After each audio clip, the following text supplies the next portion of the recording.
Good evening. শুনতে পাওয়া যাচ্ছে? গুড ইভিনিং স্যার, শুনতে পাওয়া যাচ্ছে। প্রথমত আজকের যে ক্লাসটা নিচ্ছি সেটা হচ্ছে ইউজি পার্ট 1 যারা নতুন বর্ষে ভর্তি হয়েছে। মূলত আমি বাংলা অনার্স গাইড করে থাকি, তবে আজকের যে ক্লাসটা আলোচনা করব সেটা Bangla, history, geography, science, English সবারই কাজে লাগবে, কারণ ইউনিভার্সিটির কিছু ইনফরমেশন থাকবে, বাংলা অনার্সের সিলেবাস বা হিস্ট্রি অনার্সের syllabus, assignment, exam related information. Part ওয়ানের যা কিছু যাবতীয় আছে, যে কাজগুলো আছে, অ্যাসাইনমেন্ট, টার্মেন্ট এক্সাম থেকে শুরু করে শেষ পর্যন্ত, এমনকি থার্ড ইয়ার পর্যন্ত যা কিছু যাবতীয় কাজগুলো, সেগুলো সব কিন্তু আজকের ক্লাসে সবই আলোচনা করব। তারপরে যদি কারো কিছু কোয়েশ্চেন থাকে তো এখানে করতে পারেন। তো সুবিধার জন্য আপনি দিয়ে আমি তুমি দিয়ে বলছি, তাহলে সুবিধা হবে। সবাই আমাকে তুমি দিয়েই বলতে পারো, অসুবিধা নেই। তো যাই হোক, এই ক্লাসটা আমি 1 থেকে 1.5 ঘন্টার মতো করব। একটু মন দিয়ে শুনলে আমার মনে হয় সেটা পুরো বছরের কাজে লাগবে, কারণ যেগুলো আলোচনা করা হবে মনে হয়, আমার যতদূর মনে হচ্ছে সেই কোয়ারিগুলো সবার আছে। বোঝা যাচ্ছে তো লেখাগুলো? আনসার ঠিক আছে। সুন্দর বোঝা যাচ্ছে স্যার। হ্যাঁ, দেখুন আপনাদের প্রথমত ইউনিভার্সিটির নেমটা তো ভালোভাবে জানতে হবে, এটা প্রায় সবারই জানা আছে। অনেকে বলে নেতাজি ওপেন, অনেকে বলে ওপেন ইউনিভার্সিটি, এরকম বলবেন না, ঠিক আছে?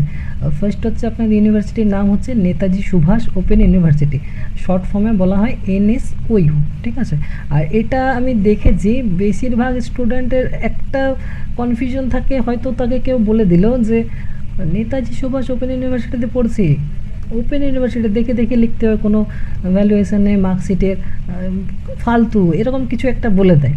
তো এগুলো তাদের কাছে শুনবেন যারা হয়তো সেখানে পড়েছে, সেখানে স্টুডেন্ট, সেখানে হয়তো প্রাক্তন একজন ছাত্র বা ছাত্রী কিংবা স্টাফ কিংবা টিচার, হয়তো তাদের কাছে এই ধরনের কথাগুলো শুনবেন, তাহলে হয়তো আমি বলবো যে হ্যাঁ ঠিক আছে, আপনি শুনেছেন হয়তো।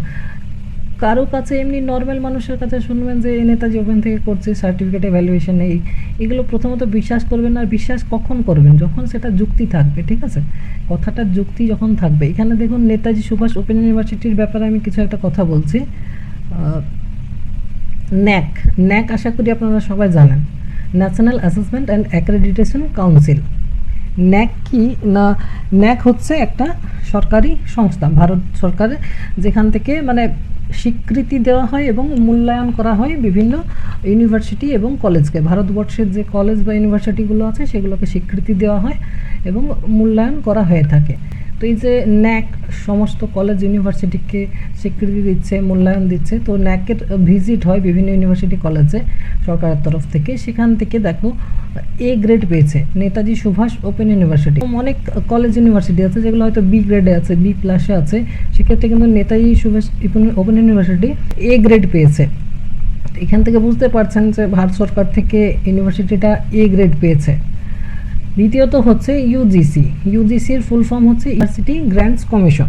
তো ইউজিসির কাজটা কি? ইউজিসির কাজটা হচ্ছে যে বিশ্ববিদ্যালয় এবং কলেজ যেগুলো রয়েছে আমাদের ভারতবর্ষে, সেগুলোর স্ট্যান্ডার্ড বা যেগুলো নিয়ম নির্দেশাবলী যেগুলো রয়েছে, ঠিক আছে, এগুলো ঠিকঠাক করে থাকেন। এটি দিল্লিতে অবস্থিত। ইউজিসির অফিসটা, হেড অফিস হচ্ছে দিল্লিতে অবস্থিত। এটা 1956 সালে কিন্তু মানে প্রতিষ্ঠিত হয়েছিল। তো ইউজিসি কেন নাম করছি আমি? University grant commission. তো এই যে ইউনিভার্সিটি গ্র্যান্ট কমিশন দ্বারা অ্যাপ্রুভড হয়েছে এনএসইউর যে যতগুলো কোর্স আছে, এগুলো, এটার যে সার্টিফিকেটটা সেটা আমি এখানে এই মুহূর্তে দেখাতে পারছি না। আমার চ্যানেলে অনেক জায়গাতে আমি দেখিয়ে দিয়েছি সার্টিফিকেটটা, যেটা ইউনিভার্সিটি থেকে দেওয়া হয়েছে ইউনিভার্সিটিকে। তো ইউজিসি অ্যাপ্রুভড, আপনাদের যে কোর্সগুলো হচ্ছে সেগুলো সব কিন্তু ইউজিসি অ্যাপ্রুভড। তো যাই হোক, প্রথমত এই দুটো জিনিস মনে রাখবেন। এটা হচ্ছে আপনার একটা বলার জায়গা। আপনাকে যদি আপনার ইউনিভার্সিটি নিয়ে বা এই যে কোর্স নিয়ে কেউ কিছু যদি বলে থাকে, তো সেক্ষেত্রে একটা জবাব দেওয়া যাবে যে না, আমার ইউনিভার্সিটি হচ্ছে ইউজিসি অ্যাপ্রুভড, ঠিক আছে? যে বিএড কলেজগুলো এখন আছে বা ডিএলএড কলেজ আছে, সব অ্যাডমিশন নেওয়ার আগে স্টুডেন্টরা আগে খোঁজে যে সেটা এনসিটিই এবং ইউজিসি দ্বারা অ্যাপ্রুভড কিনা কলেজটা। এটা যখন জেনে যায় যে না অ্যাপ্রুভ লেটারটা আছে, তখন সবার কিন্তু একটা বিশ্বাসযোগ্যতা হয়ে যায় যে না না ঠিক আছে। তো সেরকমই নেতাজি সুভাষ ওপেন ইউনিভার্সিটির কোর্সগুলো কিন্তু ইউজিসি অ্যাপ্রুভড আর ন্যাক থেকে A গ্রেড পেয়েছে। সেক্ষেত্রে এই ইউনিভার্সিটি আমি তো বলবো চোখ বন্ধ করে কিন্তু কোর্সটা করতে পারো, কোনো অসুবিধা হবে না, ঠিক আছে।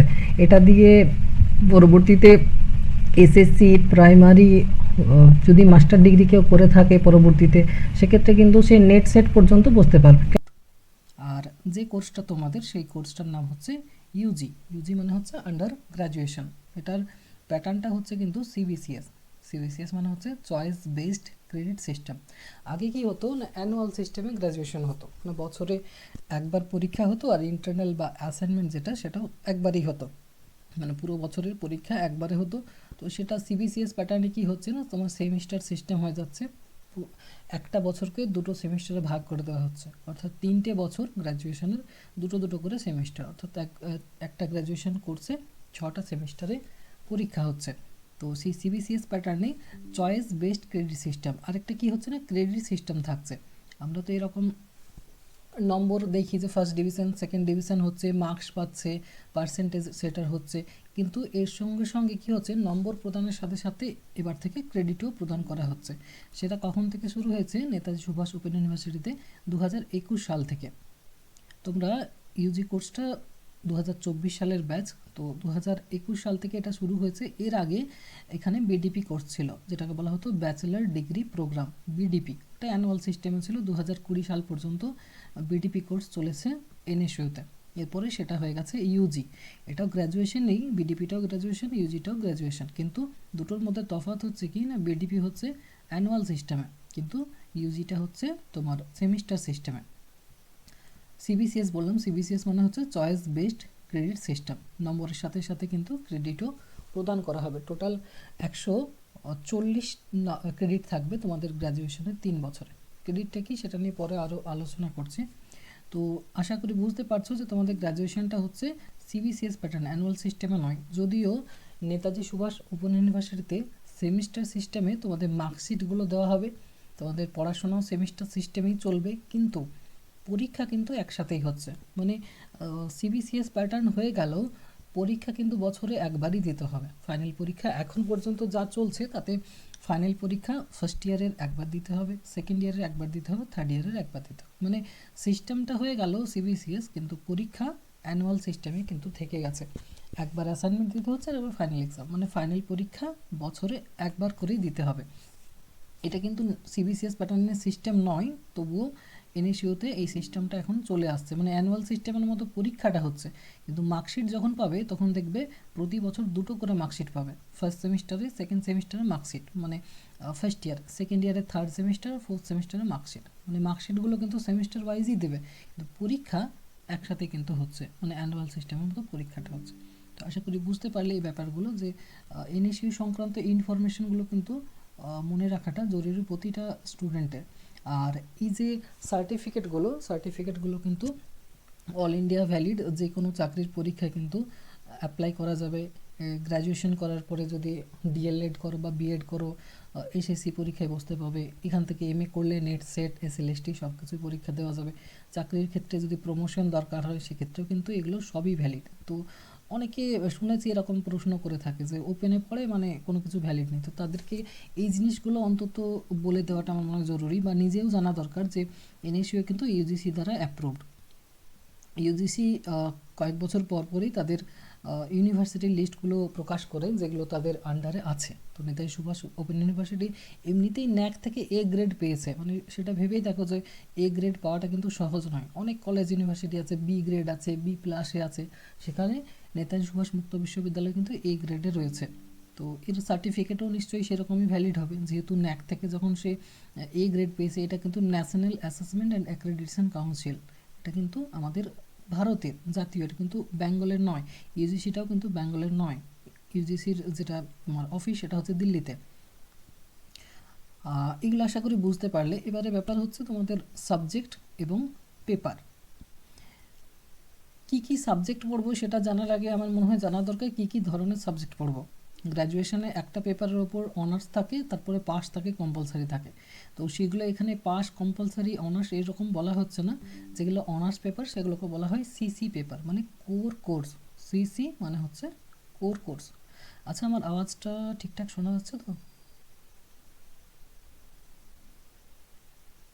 পরিষ্কার শোনা হচ্ছে তো? হ্যাঁ, স্যার। হুম। যদি কারো কোনো কিছু মাঝে অসুবিধা হয় জিজ্ঞাসা করতে পারো। আর আরেকটা জিনিস যে যদি কোনো প্রশ্ন থেকে থাকে মানে এগুলো ছাড়া শেষে, তো জিজ্ঞাসা করতে পারো। যখন শেষ হয়ে যাবে আমার আলোচনাটা তখন জিজ্ঞাসা করতে পারো। তো এখানে কি কি ধরনের সাবজেক্ট এবং পেপার পড়তে হচ্ছে? গ্র্যাজুয়েশনে সিসি পেপার পড়তে হয়, জি পেপার পড়তে হয়, এই পেপার পড়তে হয়, আর ডিএসসি পেপার পড়তে হয়। ডিএসসি পেপারটা থার্ড ইয়ারের জন্য, তার জন্য এটা এখন আমি বাদ দিচ্ছি। এই প্রথম 3 ধরনের পেপার কিন্তু পড়তে হবে ফার্স্ট ইয়ার থেকে। 3 ধরনের পেপার। সিসি পেপার মানে অনার্স পেপার যেটাকে আমরা বলি, সেটাই সিসি পেপার, কোর কোর্স। তো যদি বাংলাতে অনার্স করছো তাহলে সিসির পরে বিজি বসবে, মানে সিসি বিজি আমার অনার্স পেপারগুলো, সিসি বিজি 1, সিসি বিজি 2 এভাবে আসবে পেপারগুলো। আমি যদি হিস্ট্রিতে অনার্স করি তাহলে আমার সিসির পরে এইচআই আসবে, HI, CC HI 1, CC HI 2 এইভাবে পেপারগুলো হবে। অর্থাৎ সিসি মানে অনার্স পেপার, কোর কোর্স, ঠিক আছে, মূল কোর্স তোমার যেটা সেটা হবে সিসি। তাহলে এটা এক ধরনের পেপার গেল, অনার্স পেপার। পাশের পেপার থাকে, সেই পাশের পেপার এখানে বলা হচ্ছে না, এখানে বলা হয় জিই পেপার। জিই, জিই মানে হচ্ছে জেনারিক ইলেকটিভ। তো এবারে জি পেপার আমার কি থাকবে? যদি আমি পাশে হিস্ট্রি নিয়েছি তাহলে হিস্ট্রি থাকবে জিইএচআই, জিইএচআই মানে আমার হিস্ট্রি পাস। আমি যদি পল সায়েন্স পাশে নিই তাহলে জিইপিএস হবে। আমি যদি সোশিওলজি পাশে নিই তাহলে জিইএসও হবে। আমি যদি ইংলিশ পাশে নিই তাহলে জিইইজি হবে। এবার ওগুলোর কোড আছে। ফার্স্ট সেমিস্টারে জিইজি তোমার 11 আসছে, সেকেন্ড সেমিস্টারে জিএজি 21 আছে। এভাবে বইগুলোর কোড আসবে এক একটা করে। তো তাহলে অনার্স পেপারগুলোকে এখানে সিসি বলা হচ্ছে, কোর কোর্স। সিসির পরে অনার্সের কোডটা বসবে সিসি বিজি। যদি হিস্ট্রি হয় সিসি এইচআই, যদি এডুকেশন হয় সিসিইডি, যদি পল সায়েন্স হয় তাহলে সিসি পিএস হবে। ঠিক আছে, তো এখানে বেশিরভাগই বাংলা অনার্স, তার জন্য সিসি বিজি হচ্ছে আমাদের কোর কোর্স। জি পেপার মানে হচ্ছে পাশের পেপার, যেটা পাস কোর্স বা জেনারিক ইলেকটিভ সেটাকে বলা হচ্ছে।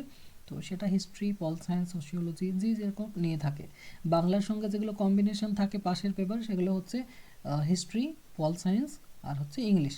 এই তিনটের মধ্যে যে কোনো একটা হবে, যে কোনো যারা বাংলা অনার্স করছে। যাদের হিস্ট্রি অনার্স তাদের ক্ষেত্রে কী হয়, তাদের ক্ষেত্রে বাংলা থাকে, পল সায়েন্স থাকে, এরকম পেপার থেকে থাকে, মানে কম্বিনেশন পেপার যেগুলো। এবার নিজের ইচ্ছা অনুযায়ী নেই। এই পেপারটা হচ্ছে কম্পালসারি পেপার। এটা যে কোনো সাবজেক্টেই অনার্স নিক না কেন এই পেপার সবার থাকবে। এই পেপারটা কি হয় না, একটা তোমার এই বিজি হয় ফার্স্ট সেমিস্টারে, আরেকটা হয় এইইজি। দুটোর মধ্যে যে কোনো একটা নিতে হয়। এটা ফর্ম ফিল আপের সময় স্টুডেন্টরা চুজ করে নেয়। এই বিজি মানে হচ্ছে, বিজি মানে বেঙ্গলি। এই ফুল ফর্মটা কি? এর ফুল ফর্মটা হচ্ছে অ্যাবিলিটি এনহান্সমেন্ট, মানে এটা আমরা কম্পালসারি পেপার বলতে পারি, অ্যাবিলিটি এনহান্সমেন্ট। এটার সঙ্গে যদি বাংলা হয় তাহলে বিজি হবে, বিজি মানে বেঙ্গলি। আর ইংলিশ যদি কেউ নিয়ে থাকে তাহলে ইজি হবে। বেশিরভাগ স্টুডেন্ট এই বিজিটাই নিয়ে থাকে, বাংলাটাকে নিয়ে থাকে। অনেক স্টুডেন্ট আছে যারা কিন্তু ইংলিশও নেয়। তো এটা কম্পালসারি পেপার। আর আরেকটা কম্পালসারি পেপার হচ্ছে এনভায়রনমেন্টাল স্টাডি। ফার্স্ট সেমিস্টারে কম্পালসারি পেপার এইটা হবে, এই বিজি কিংবা এইজি। আর সেকেন্ড সেমিস্টারে কম্পালসারি পেপার হয় এইইএস মানে এনভায়রনমেন্টাল স্টাডিজ, পরিবেশবিদ্যা। ডিএসসি পেপার যেটা, ডিএসসি পেপারটা থার্ড ইয়ারে থাকে, এটা এখন আলোচনা করছি না। মার্কস ডেভিয়েশন, মার্কস ডেভিয়েশন মানে নম্বর বিভাজন কীরকম হয়ে থাকে গ্র্যাজুয়েশনের। তো নম্বর বিভাজন দেখো, ফার্স্ট সেমিস্টার এবং সেকেন্ড সেমিস্টার দুটো সেমিস্টার মিলিয়ে টোটাল 8টা পেপার পড়তে হয়। ফার্স্ট সেমিস্টারে 4টা পেপার, সেকেন্ড সেমিস্টার 4টা পেপার। 4টে পেপার কী কী বললাম? সিসি পেপার মানে অনার্স পেপার পড়তে হবে দুটো ফার্স্ট সেমিস্টারে, একটা পাশের পেপার মানে জিই পেপার পড়তে হবে, আর একটা কম্পালসারি পেপার পড়তে হবে। এইভাবে একটা সেমিস্টার। সেকেন্ড সেমিস্টারেও সেম, দুটো অনার্স পেপার, একটা পাশের পেপার মানে জি পেপার, আর একটা কম্পালসারি পেপার, মানে টোটাল 8টা পেপারের ফার্স্ট ইয়ার কিন্তু হচ্ছে। তো এখানে ফার্স্ট সেমিস্টারে দেখো সিসি পেপার দুটো, জি পেপার একটা। জি পেপার এবারে যে কোনো সাবজেক্ট নিতে পারে। আর কম্পালসারি পেপার একটা। কম্পালসারিটা আমি কি বললাম, ফার্স্ট সেমিস্টারে কেউ বাংলা কম্পালসারি নেই, কেউ ইংরেজি কম্পালসারি নেই। তো সেটা নিজের ওপর ডিপেন্ড করছে, যেরকম ফর্ম ফিল আপ করেছে। তো তাহলে একটা সেমিস্টারে তাকে টোটাল 4টা পেপার পড়তে হচ্ছে। সেকেন্ড সেমিস্টারও সেম, দুটো সিসি পেপার মানে দুটো অনার্স পেপার, একটা পাশের পেপার আর একটা কম্পালসারি। এই কম্পালসারিটা চেঞ্জ হয় না। এনভায়রনমেন্টাল স্টাডিজ এটা সবারই কিন্তু থাকবে, সেকেন্ড সেমিস্টারে সবারই থাকবে, যে কোনো অনার্স নিক সবার কিন্তু এটা থাকবে। টোটাল 8টা পেপারে ফার্স্ট ইয়ারের পরীক্ষা। এখানে এক একটা পেপারের পিছু নম্বর থাকে 70 নম্বর করে। বিডিপি কোর্সে 100 নম্বর করে পেপার ছিল আগে 2020 সাল পর্যন্ত। সিবিসিএস প্যাটার্নে ইউজি কোর্সে সেটা 70-এ আনা হয়েছে। পার পেপার 70 নম্বরের পরীক্ষা হবে। সেখানে ইন্টারনাল বা অ্যাসাইনমেন্ট বলতে পারো, অ্যাসাইনমেন্টটা হবে 20 নম্বরের আর ফাইনাল পরীক্ষা হবে 50 নম্বরের। মানে টোটাল প্রতিটা পেপারে 70 নম্বরের পরীক্ষা হবে। অ্যাসাইনমেন্টটা এখন অনলাইনে পরীক্ষা হয়, যেখানে এমসিকিউ টাইপ প্রশ্ন এসে থাকে। অনলাইনে একটা পোর্টাল দেওয়া হয়, 7 দিন মতো সময় দেওয়া হয় ইউনিভার্সিটি থেকে। ওখানে স্টুডেন্টরা লগ ইন করে এবং এমসিকিউ প্রশ্ন 20টা, হ্যাঁ এখানে তোমার 10টা প্রশ্ন থাকে, 20টা নয় 10টা প্রশ্ন থাকে, 2 নাম্বার করে থাকে প্রতিটা প্রশ্নের জন্য। তো সেই এমসিকিউগুলো ক্লিক করে করে সাবমিট করতে হয়।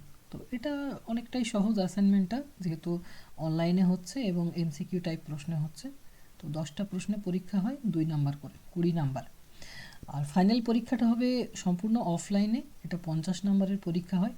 দিয়ে টোটাল হচ্ছে এক একটা পেপারে, সে অনার্স হোক, পাশের হোক কিংবা কম্পালসারি হোক, 70 নম্বর করে পরীক্ষা হবে। সেই 70-এর মধ্যে পাস মার্ক হচ্ছে 30%। 30%, 70-এর 30% মানে হচ্ছে 21 নাম্বার। 21 নাম্বার হচ্ছে পাস মার্ক। প্রতিটা পেপারে পাস করতে গেলে আমাকে 70-এর মধ্যে 21 তুলতে হবে। তো ফার্স্ট সেমিস্টারে তাহলে টোটাল মার্কস কত দাঁড়াচ্ছে? আমি বললাম প্রতিটা সেমিস্টারে 4টা করে পেপার থাকছে। তো প্রতিটা সেমিস্টারে 4টা পেপার মানে দুটো সেমিস্টারে 8টা পেপার। তো ফার্স্ট সেমিস্টারে যদি কথা বলি তাহলে 70 নাম্বার করে পার পেপার বললাম, 4টা পেপার মানে 280 নাম্বারের ফার্স্ট সেমিস্টারে আমার পরীক্ষা দিতে হবে। সেকেন্ড সেমিস্টারেও সেম, ওখানেও 70 নাম্বার করে 4টা পেপার, দুটো অনার্স, একটা পাস, একটা কম্পালসারি। তাহলে সেকেন্ড সেমিস্টারেও হচ্ছে 280 নাম্বার টোটাল। তাহলে গোটা ফার্স্ট ইয়ারটাতে আমাকে কত নম্বরে পরীক্ষা দিতে হচ্ছে না 280 মানে 560 নম্বরের পরীক্ষা হবে ফার্স্ট ইয়ারে। আরেকটা জিনিস বললাম, যেহেতু choice based credit system CBCS pattern, তার জন্য নাম্বারের সাথে সাথে এখানে ক্রেডিট দেওয়া হয়। ক্রেডিট জিনিসটা কি না, ক্রেডিট যেরকম নম্বর দেওয়া হচ্ছে, নম্বরের মতোই একটা মূল্যায়ন এখানেও হয়। এক একটা বিষয়ের ওপর 6 ক্রেডিট, 2 ক্রেডিট এরকম করে থাকে। যেগুলো অনার্স পেপার সেগুলোতে 6 ক্রেডিট দেওয়া হয়। যেগুলো পাসের পেপার, জি পেপার, সেগুলোতেও 6 ক্রেডিট দেওয়া হয় পার পেপার। কিন্তু যেগুলো কম্পালসারি পেপার সেগুলোতে 2 ক্রেডিট দেওয়া হয়। মানে সিসি পেপার যেটা অনার্স পেপার, দেখো 6 ক্রেডিট পার পেপার। জি পেপার সেটাতেও 6 করে ক্রেডিট দেওয়া হবে পার পেপার। এই পেপার মানে হচ্ছে কম্পালসারি পেপার, সেখানে কিন্তু ক্রেডিট কম থাকে, 2 থাকে। এবারে ধরো তুমি 70 নম্বরের পরীক্ষা, 70 নম্বরের পরীক্ষা, সেখানে 35 পেলে, তাহলে তোমার পার পেপারে 6 ক্রেডিট আছে, ক্রেডিট কত হবে? 3 হবে। তো ক্রেডিটটা ওইভাবেই পার্সেন্টেজে চলে আসবে। টোটাল 70 নাম্বার মানে 6 ক্রেডিট পার পেপার। তো সেটা এবারে ক্যালকুলেশন করে এটা পয়েন্টে চলে আসবে মার্কস। অবশ্যই পয়েন্টেই বেশিরভাগ ক্ষেত্রে আসবে ক্রেডিটগুলো।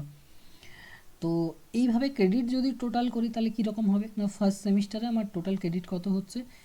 ফার্স্ট সেমিস্টারে বললাম পাস পেপার, অনার্স পেপারে 6 করে ক্রেডিট। তাহলে pass paper, honours paper first সেমিস্টারে কটা আছে? 3টে আছে, দুটো অনার্স পেপার, একটা পাসের পেপার, মানে ওটাতে 18 নাম্বার হবে, 318। আর একটা কম্পালসারি পেপার আছে, ওটা তো কম্পালসারি পেপার তো বললাম 2 নাম্বার করে ক্রেডিট, তাহলে 2, তাহলে 20 নাম্বার টোটাল ক্রেডিট হচ্ছে আমার একটা সেমিস্টারে। আচ্ছা, এটা বোঝা গেছে তো ক্রেডিটের ব্যাপারটা? কারো বুঝতে অসুবিধা হয়েছে ক্রেডিট কাকে বলে বা? স্যার আরেকবার বলে দিন স্যার। আচ্ছা ঠিক আছে। আমি বললাম যে এরকম যেরকম মার্কসে মূল্যায়ন হচ্ছে, নম্বর দিয়ে মূল্যায়ন হয়, এটা আমরা জানি, এটা শুরু থেকে চলে আসছে, ছোটোবেলা থেকে আমরা দেখছি ডিভিশন মার্কস এরকমই মূল্যায়ন হয়। কিন্তু সিবিসিএস প্যাটার্নে গ্র্যাজুয়েশনে, যেহেতু সিবিসিএস ফুল ফর্ম বললাম চয়েস বেসড ক্রেডিট সিস্টেম, তো এখানে নম্বরের সাথে সাথে কিন্তু ক্রেডিট প্রদান করা হয়ে থাকে। তো একটা পেপারের বললাম 70 নম্বরে পরীক্ষা হচ্ছে এক একটা পেপার এখানে ইউজি করছে। তো 70 নাম্বার ইকুয়াল টু 6 ক্রেডিট, মানে একটা পেপার পিছু 6 ক্রেডিট। তো একটু আগেই আলোচনা করলাম যে ফার্স্ট সেমিস্টারে কটা পেপার হচ্ছে? 4টে পেপার, কত করে? 70 নাম্বার করে 4টে পেপার। তো এখানে আমি ধরেই নিই যে 70 নাম্বার আর 6 ক্রেডিট, কিন্তু কম্পালসারি বাদ দিয়ে বললাম। তাহলে 4টা পেপারের মধ্যে 3টে পেপারে আমি 6 করে ধরবো। জি পেপার একটা পড়তে হচ্ছে ফার্স্ট সেমিস্টারে, আর সিসি পেপারের মধ্যে 2টো পড়তে হচ্ছে, তাহলে টোটাল 3টে পেপার, 3টে পেপারে 3 6 18 ক্রেডিট হবে। আর এই যে এই পেপার, এগুলো আমি কি বললাম, এগুলো 2 করে ক্রেডিট হবে, কম্পালসারি পেপারে 2 ক্রেডিট থাকবে। তো তাহলে 18 আর এটা 2 ধরে নিলাম 20। তো এইখানে ক্যালকুলেশনটা দেওয়া আছে, first semester total credit. CC paper 2টো পড়তে হবে, একটা সেমিস্টারে মানে 6 দুগুণে 12 ক্রেডিট। জি পেপার একটা পড়তে হবে মানে পাশের পেপার অনার্সের সাথে, তাহলে একটা পেপার মানে 6 ক্রেডিট, 12 প্লাস 6। আর এই পেপার মানে কম্পালসারি পেপারে 6 ক্রেডিট হয় না বললাম, 2 ক্রেডিট হয়। তাহলে কত হলো 12 6 2, এখানে 12 6 2 কত হচ্ছে টোটাল 20, মানে একটা সেমিস্টারে আমার ক্রেডিট থাকছে 20। তাহলে দুটো সেমিস্টারে ওভাবেই ক্যালকুলেশন হবে। সেকেন্ড সেমিস্টারও তো সেরকমই সাবজেক্ট থাকবে, দুটো অনার্স পেপার, একটা পাশের পেপার, একটা কম্পালসারি পেপার। সেখানেও দুটো অনার্স পেপারে 12 ক্রেডিট, একটা তোমার জি পেপার বা পাশের পেপারে 6 ক্রেডিট, আর একটা কম্পালসারি পেপার বললাম 2 ক্রেডিট, তাহলে এখানেও 20 হচ্ছে। তাহলে ফার্স্ট ইয়ারে টোটাল দুটো সেমিস্টারে আমার কত ক্রেডিটের পরীক্ষা দিতে হচ্ছে? 40 ক্রেডিটের। আর মার্কস কত বললাম, কত নম্বরের পরীক্ষা দিতে হচ্ছে ফার্স্ট ইয়ারে? 560 নম্বর। এগুলো সবাই একটু খেয়াল করবে, কারণ এগুলো প্রথমের ব্যাপার তো, এখন যদি ঠিকঠাক করে না রাখো পরে আবার গুলিয়ে যাবে। তো আমার মনে হয় যে পড়া শুরু করার আগে, কোনো একটা কোর্স শুরু করার আগে কোর্সটা সম্পর্কে মানে মানে কনসেপ্টটা ক্লিয়ার রাখতে হয়, নইলে কিন্তু মাঝপথে অন্যরকম লাগবে। মানে আমার ফার্স্ট পেপারে কী সিলেবাস আছে, ফার্স্ট পেপার কত নম্বরে পরীক্ষা হবে, এই ধারণাগুলো যদি আমি ক্লিয়ার করে রাখি না, তাহলে পুরো কোর্সটা আমার ভালোভাবে পার হবে। আর এটাই যদি আমি খাপছাড়া জেনে যাই, তাহলে স্বাভাবিক একটু অন্যরকম হবে। প্রথমে আমি আলোচনা করলাম নেতাজি সুভাষ মুক্ত বিশ্ববিদ্যালয়ের ইনফরমেশনগুলো, কারণ আমি যে ইউনিভার্সিটিতে কোর্সটা করছি সেই ইউনিভার্সিটি সম্পর্কেই যদি আমার ধারণা না থাকে, তো আমি নিজে তো জানলামই না, কেউ যদি আমাকে জিজ্ঞাসাও করে তো সেটাও আমি বলতে পারবো না। কেউ যদি জিজ্ঞাসা করলো যে আচ্ছা তোর ইউনিভার্সিটিটা ন্যাক থেকে যখন ভিজিট হয়েছিল কী গ্রেড পেয়েছিল, তো আমি এটা তো তোমার জানিয়ে দিলাম যে এ গ্রেড পেয়েছে ন্যাক ভিজিটে, ইউজিসি দ্বারা অ্যাপ্রুভ কিনা সেটাও বলে দিলাম। তো এই জিনিসগুলো ক্লিয়ার থাকলে কি হয় না, তোমার কোর্সটা তো ভালোভাবে পার হবে, তার সঙ্গে সঙ্গে তুমি নিজেও জানবে যে আমার মানে কোর্স থেকে ইউনিভার্সিটি থেকে শুরু করে সব তথ্যগুলো আমি জানি। আর ওই যে ওপেন কথাটা বললাম, ওপেন ডিস্টেন্স, এই কথাটা শুনেই অনেকে অনেক কিছু বলে দেয়। যারা বলে আমার মনে হয় তাদের সেটা সম্পর্কে ধারণা নেই, বা তারা হয়তো মানে জানার চেষ্টাও করে না। তো এইগুলো জানা থাকলে তোমরা নিজেরাও ক্লিয়ার থাকবে। তো যাই হোক, তাহলে প্রথমেই বললাম যে তোমাদের গ্র্যাজুয়েশনের টোটাল মার্কস হচ্ছে 560 নাম্বার ফার্স্ট ইয়ারে, 280 করে 8টা পেপারে, ঠিক আছে? এই যে এখানে বললাম ফার্স্ট সেমিস্টারে তোমার 280, সেকেন্ড সেমিস্টারে 280, অর্থাৎ 560। কীভাবে হলো এটা সেটাও আমি আলোচনা করলাম, ক্রেডিটটা কীভাবে হলো সেটাও আলোচনা করলাম। তো তাহলে 560 নাম্বার হচ্ছে ফার্স্ট ইয়ারে, আর ক্রেডিট হচ্ছে 40। এইভাবে 3টে বছর যখন ক্যালকুলেশন করব, 3টে বছরের টোটাল মার্কস হবে মানে 6টা সেমিস্টার।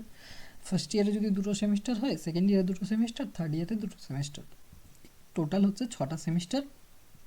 1800 নম্বরের পরীক্ষা হবে পুরো গ্র্যাজুয়েশনে, 1800 নম্বরের পরীক্ষা হবে।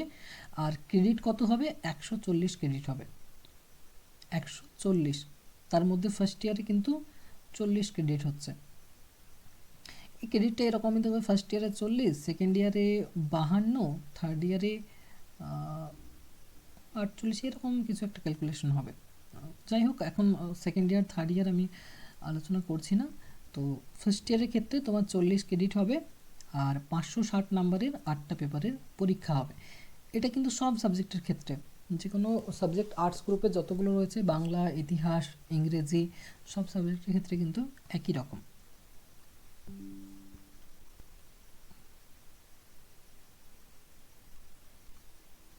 আচ্ছা, এখানে বাংলা ছাড়া অন্য সাবজেক্ট কারো আছে? বাংলা ছাড়া অন্য কোনো সাবজেক্ট আছে কারো এখানে?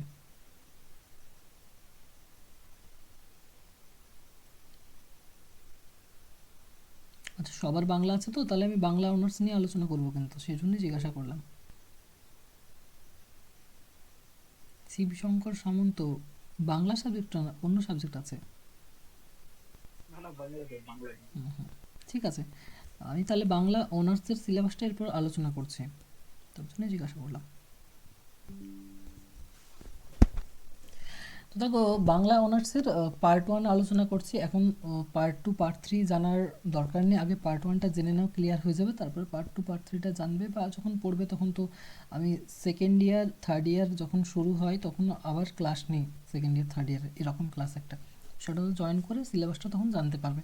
আপাতত তোমাদের পার্ট 1, তো পার্ট 1-এ আমি কি বললাম যে তো দুটো সেমিস্টারে পরীক্ষা হবে, ফার্স্ট সেমিস্টার এবং সেকেন্ড সেমিস্টার, টোটাল গ্র্যাজুয়েশনে 6টা সেমিস্টার। তো পার্ট 1-এ তোমাদের পেপার কি কি থাকবে বললাম, 3 ধরনের পেপার থাকবে, সিসি পেপার, জি পেপার আর এই পেপার। সিসি মানে হচ্ছে অনার্স পেপার বা কোর কোর্স ফুল ফর্ম হচ্ছে, জি মানে হচ্ছে তোমার পাশের পেপার বা জেনারিক ইলেকটিভ, আর এই পেপার মানে হচ্ছে অ্যাবিলিটি এনহান্সমেন্ট বা সেটাকে কম্পালসারি পেপার আমরা বলতে পারি। তো তাহলে তোমাদের পুরো ফার্স্ট ইয়ারে সিসি পেপার মানে বাংলা অনার্স যেহেতু তোমাদের সিসিবিজি হবে, সেগুলো সিসিবিজি 1, সিসিবিজি 2, সিসিবিজি 3, সিসিবিজি 4, 4টা অনার্স পেপার পড়তে হবে ফার্স্ট ইয়ারে, মানে নাম্বার অফ পেপার হচ্ছে 4। জি পেপার মানে এখানে কেউ হিস্ট্রি নিয়েছে, কেউ পল সায়েন্স নিয়েছে, জি পেপার যেগুলো যার যেরকম পাশের পেপার আছে। একটু ওয়েট। হ্যাঁ স্যার।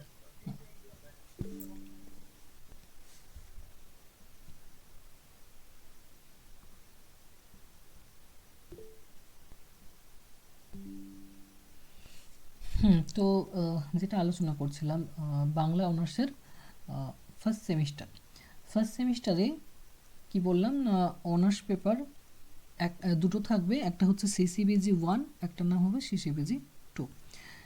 ফার্স্ট সেমিস্টারে জি পেপার যেটা হবে সেটা হিস্ট্রি হতে পারে, পল সায়েন্স হতে পারে কিংবা ইংলিশ হতে পারে। যে যেটা নিয়েছে, বাংলা অনার্সের ক্ষেত্রে পাশে এই 3 ধরনের পেপার থাকে, তো যে যেটা চুজ করে সেটা হয়। তো সেগুলো 11 কোড দিয়ে হয় ফার্স্ট সেমিস্টারে। যদি হিস্ট্রি নেয় তাহলে জিএচআই 11 হবে, যদি পল সায়েন্স নেয় তাহলে জিপিএস 11 হবে, আর যদি ইংলিশ নিয়ে থাকে তাহলে জিইজি 11 হবে। মানে 11 কোডটা হচ্ছে ফার্স্ট সেমিস্টারের কোড। তো পাশের একটা পেপার হচ্ছে, আর কম্পালসারি পেপারটা এইবিজি 11 হবে কিংবা এইইজি 11 হবে, মানে হয় বাংলা কম্পালসারি নইলে ইংলিশ কম্পালসারি। যে যেটা নিয়েছে ফর্ম ফিল আপ যেটা করেছো সেটাই তোমার থাকবে। ইজি যদি থাকে এর পরে তাহলে জানবে ইংলিশ, আর যদি বিজি থাকে তাহলে বাংলা। তো এইবিজি 11 নইলে এইইজি 11। 11 কোডগুলো কিন্তু ফার্স্ট সেমিস্টারের কোড। তাহলে এখানে 4টা পেপার হলো। সেকেন্ড সেমিস্টারও তোমার 4টা পেপার হচ্ছে। ওখানে যেহেতু বাংলা অনার্সের দুটো পেপার ছিল ফার্স্ট সেমিস্টারে, সিসিবিজি 1 আর সিসিবিজি 2, এরপরে সিসিবিজি 3 আর সিসিবিজি 4 হবে সেকেন্ড সেমিস্টারের বাংলা অনার্সের পেপার। পাশের পেপার সেরকমই থাকবে, ওখানে জিএসআই যদি 11 থাকে তাহলে এখানে জিএসআই 21 থাকবে। হ্যাঁ, তো এখানে বাংলা অনার্সের সাথে আশা করি বেশিরভাগই হিস্ট্রি থাকে, কারণ হিস্ট্রিতেই পাশের কোর্স ইয়েটা নাই। বেশিরভাগ স্টুডেন্ট যারা বাংলাতে অনার্স থাকে আমি বেশিরভাগ দেখেছি তারা হিস্ট্রিতেই পাশে নেয়, খুব রেয়ার থাকে যারা ইংলিশে নেয় কিংবা পল সায়েন্সে নেয়। আশা করি এখানে হিস্ট্রি আছে সবার। হিস্ট্রি ছাড়া কি কারো পাশে অন্য কিছু আছে? পল সায়েন্স বা ইংলিশ আছে, এরকম কেউ কি আছে? আমার হিস্ট্রি আছে। আচ্ছা, ঠিক আছে ঠিক আছে। এবারে সাবজেক্টগুলো যেগুলো আমি আলোচনা করলাম, এই যে প্রথমেই বললাম ফার্স্ট সেমিস্টারের সাবজেক্ট কী কী হচ্ছে না, ফার্স্ট সেমিস্টারে আমার সিসি পেপার দুটো থাকছে, জি পেপার একটা থাকছে, এইবিজি বা এইইজি একটা থাকছে, মানে কম্পালসারি পেপার একটা থাকছে। তো ফার্স্ট সেমিস্টারের ক্ষেত্রে সিলেবাসটা কী হবে? বাংলা অনার্সের দুটো পেপার থাকবে ফার্স্ট সেমিস্টারে, সিসিবিজি 1, সিসিবিজি 2। আচ্ছা, এখানে ইউনিভার্সিটি থেকে স্টাডি মেটেরিয়ালস পেয়েছো এমন কেউ আছে? মানে বইপত্রগুলো পেয়ে গেছো ইউনিভার্সিটি থেকে?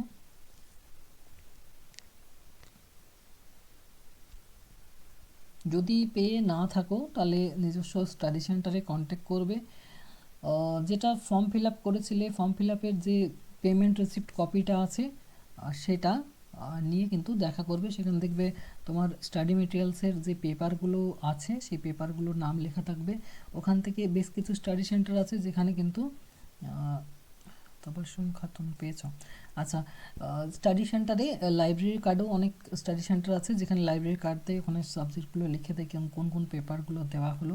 স্টাডি সেন্টারে কিন্তু বইয়ের জন্য টাকা নেওয়া হয় না, ঠিক আছে।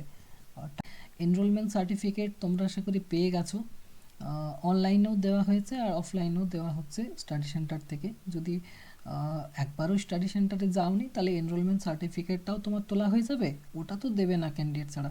এনরোলমেন্ট সার্টিফিকেট যেটা তোমার রেজিস্ট্রেশন সার্টিফিকেট যেটা, সেটাও তুমি পেয়ে যাচ্ছ, তার সঙ্গে তোমার স্টাডি মেটেরিয়ালস মানে বইগুলো তুমি পেয়ে যাচ্ছ। বারবার তোমাদের বলছি যে বইগুলোর জন্য টাকা নেওয়া। পরে গেলে কোনো অসুবিধা আছে? না না, অসুবিধা নেই। Thank you. আরেকটা জিনিস, তোমাদের এটা বই যেগুলো দেওয়া হয় না ইউনিভার্সিটির বইগুলো কিন্তু খুব ভালো বই। এক একটা বই লেখার যারা লেখক আছেন 5-6 জন 10 জন পর্যন্ত একটা বইয়ের পেছনে লেগে থাকেন। এক একটা ইউনিট, এক একটা যে ইয়েগুলো আছে তোমার মডিউলগুলো 3-4 জন মিলে লিখছেন। সবার নামের আগে, বেশিরভাগ নামের আগে দেখবে ডক্টরেট লেখা আছে। তো আমার মনে হয় না যে এই বইগুলো ছেড়ে দিয়ে তোমাদের বাজারের কোনো বই কিনতে হবে। এটা আমি নিজেও ক্লাস করাই, আমি নিজেও নোটস দিই, তবুও বলছি যে ইউনিভার্সিটির বইগুলো কিন্তু অনেক উন্নত মানের। ওখানে গিয়ে নিয়ে মানে সেই পাতি বই কিনতে যেও না, ইউনিভার্সিটির বই খুব ভালো, কিন্তু ওগুলো পড়বে, ওগুলো পড়লেই কিন্তু মানে ভালো রেজাল্ট করা যায়। যাই হোক, বইগুলোর জন্য টাকা কোথাও নেই না, টাকা দেওয়ার দরকার নেই, ওগুলো কিন্তু ফ্রিতে পেয়ে যাবে। তোমাদের সেমিস্টার ওয়ানে অনার্স পেপার দুটো থাকবে, সিসিবিজি 1 আর সিসিবিজি 2।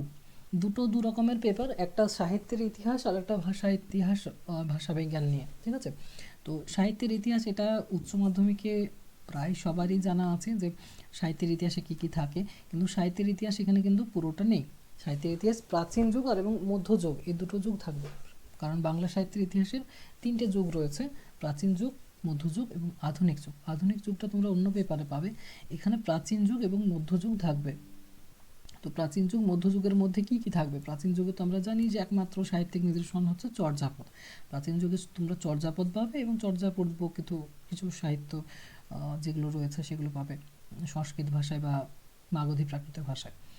আর তারপরে হচ্ছে তোমার আদি মধ্যযুগ থেকে শুরু হয়ে যাচ্ছে। মধ্যযুগের মধ্যে প্রথমেই আসছে শ্রীকৃষ্ণ কীর্তন কাব্য, তারপরে অনুবাদ যে কাব্যগুলো রয়েছে, বাঙালি যারা অনুবাদ করেছেন মহাভারতের কাশিরাম দাস, রামায়ণের কৃত্তিবাস ওঝা, ভাগবত পুরাণের মালাধর বসু, তারপরে ইসলামীয় সাহিত্য তার সঙ্গে তোমরা পাবে। ইসলামীয় সাহিত্য অনুবাদের ধারা রয়েছে, যেমন শাহ মোহাম্মদ সগীর, সৈয়দ আলাউল, দৌলত কাজী, এনাদের যে অনুবাদগুলো রয়েছে সেগুলো পাবে। তার সাথে বৈষ্ণব পদাবলী এখানে পাবে। বৈষ্ণব পদাবলীর 4 জন কবির কৃতিত্ব তোমাদের পড়তে হবে। 4 জন কবি বলতে চৈতন্য পূর্ববর্তী 2 জন বিদ্যাপতি এবং চণ্ডীদাস, আর চৈতন্য পরবর্তী 2 জন মানে জ্ঞানদাস এবং গোবিন্দ দাস। তার সঙ্গে থাকবে চৈতন্য জীবনী কাব্য। চৈতন্য জীবনী কাব্যে 2 জনকে অন্তত ভালোভাবে পড়তে হবে, সেটা হচ্ছে বৃন্দাবন দাসের চৈতন্য ভাগবত এবং কৃষ্ণদাস কবিরাজের চৈতন্য চরিতামৃত, এগুলো পড়তে হচ্ছে। তার সঙ্গে তোমাকে মঙ্গল কাব্য পড়তে হবে। মঙ্গল কাব্য আশা করি সবাই জানো, 3টে আছে। ধর্মমঙ্গল, প্রথমত হচ্ছে মনসা মঙ্গল, তারপরে চণ্ডীমঙ্গল, তারপরে ধর্মমঙ্গল। তাহলে মঙ্গল কাব্য। তারপরে শাক্ত পদাবলী রয়েছে। শাক্ত পদাবলীর সঙ্গে সঙ্গে তোমাদেরকে কিছু বাউল গানের লেখক যেরকম হচ্ছে লালন সাঁই, দুদ্দু শাহ, তারপরে তোমার হাসন রাজা, এনাদের কৃতিত্ব। শাক্ত পদাবলীতে কমলাকান্ত ভট্টাচার্য আর রামপ্রসাদ সেন, এনাদের গানগুলো পড়তে হবে। এটা হচ্ছে তোমার বাংলা সাহিত্যের ইতিহাস, প্রাচীন যুগ আর মধ্যযুগ, মানে সিসিবিজি 1 পেপারের টোটাল বিষয়। একটু বিষয়ে সিলেবাসটা বড় আছে, কিন্তু বাংলার স্টুডেন্টদের এগুলো কিন্তু ভালোই লাগবে। যেটা হচ্ছে সিসিবিজি 2 পেপার, সেটা কিন্তু সাহিত্যের ইতিহাস নয়, ওটা ভাষার ইতিহাস, বাংলা ভাষার ইতিহাস, ভাষাতাত্ত্বিক পরিচয়। তো এখানে ভাষা নিয়ে আলোচনা থাকবে আমাদের।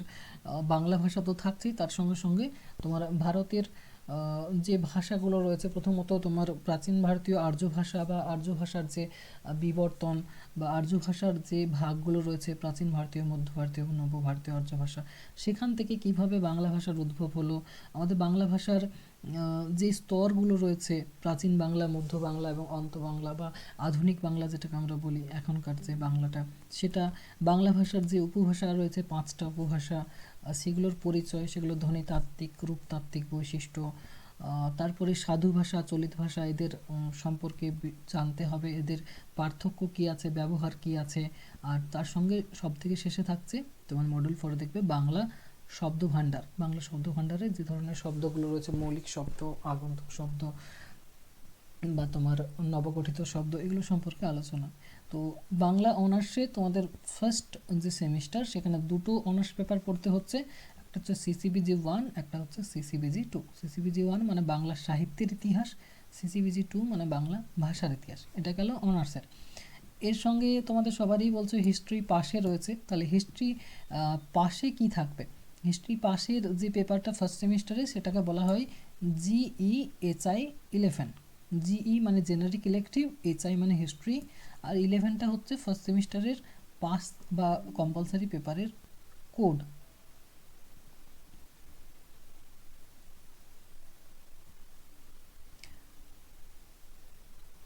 এটা হচ্ছে তোমার পাশের পেপার জিএচআই 11। এটার বিষয় কি আছে না, এতদিন ভারতের ইতিহাস পড়েছো স্কুল লাইফে, সবাই পড়েছো 5, 6, 7, 8, 9, 10 পর্যন্ত ভারতের ইতিহাস। সেই মুঘল যুগ পড়েছো, সেই সুলতানি আমল, সেই গিয়াসউদ্দিন তুগলক, সেই তুগলক বংশ বা তোমার সেখানে সুলতানি আমল হোক বা তোমার যে কোনো ভারতের স্বাধীনতা আন্দোলন, যা কিছুই পড়বে দেখবে ভারতের ইতিহাসই পড়েছো বেশিরভাগ ক্ষেত্রে। তারপর বিশ্বের ইতিহাস হয়তো উচ্চ মাধ্যমিকে গিয়ে পড়েছো, কিন্তু বাংলার ইতিহাসটা আমাদের কাছে অধরা থেকেছে। বাংলার ইতিহাস খুব কমই দেওয়া হয়। পাল যুগ, সেন যুগ এগুলো আশা করি শুনেছো। পাল যুগের রাজাদের নাম ধর্মপাল, গোপাল, এগুলো তো আশা করি শুনেছো। সেন যুগের যারা রাজা রয়েছেন বিজয় সেন, বল্লাল সেন, ঠিক আছে। তো পাল যুগ, সেন যুগটা মোটামুটি আমরা জানি, কিন্তু বাংলার যে প্রাচীন যে সভ্যতাগুলো, এমনি তো আমরা অন্যান্য দেশের সভ্যতা পড়েছি, হরপ্পা সভ্যতা, মহেঞ্জোদাড়ো, এই সভ্যতাগুলো আমাদের ভারতের কিন্তু নয়, বাইরের।